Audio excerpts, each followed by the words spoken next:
'Yan bindiga sun hallaka mutane a hare-haren da suka kai ƙauyuka daban-daban. 'Yan bindiga sun kai hare-hare a ƙauyukan ƙaramar hukumar Kankara da ke jihar Katsina a yankin arewa maso yamma na Najeriya.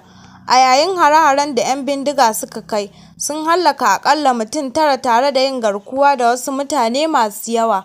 Hare-haren da 'yan bindiga ke kaiwa a ƙauyukan ya sanya manoma kasa samun damar girbe amfanin gonakinsu cikin aminci.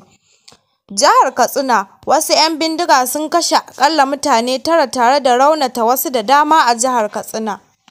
'Yan bindigan sun kuma yi garkuwa da wasu mutanen a ƙauyuka daban-daban na ƙaramar hukumar Kankara ta jihar Katsina.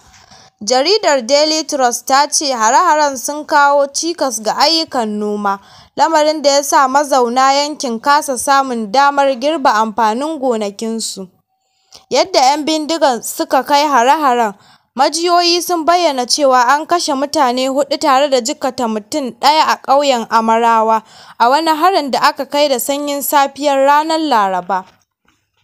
A daidai lokacin 'yan bindiga sun kai hari ƙauyen Ɗangane, inda suka kashe mutum 1 tare da yin awon gaba da wasu mutum 7 a ƙauyen Tudu. A ranar Litinin ɗin da ta gabata, 'yan bindigar sun kashe mutane 4 tare da jikkata wasu a harin da suka kai ƙauyen Kukar Sheka da ke ƙaramar hukumar Kankara.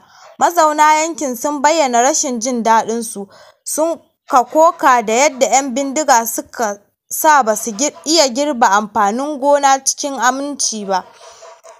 'Yan sanda za su yi bincike. Da aka tuntuɓi kakakin rundunar 'yan sandan jihar Katsina, ASP Abubakar Sadiq Aliyu, kan lamarin, ya yi alƙawarin gudanar da bincike kan hare-haren, sai dai ba a ji daga gare shi ba har zuwa lokacin kammala haɗa wannan rahoto.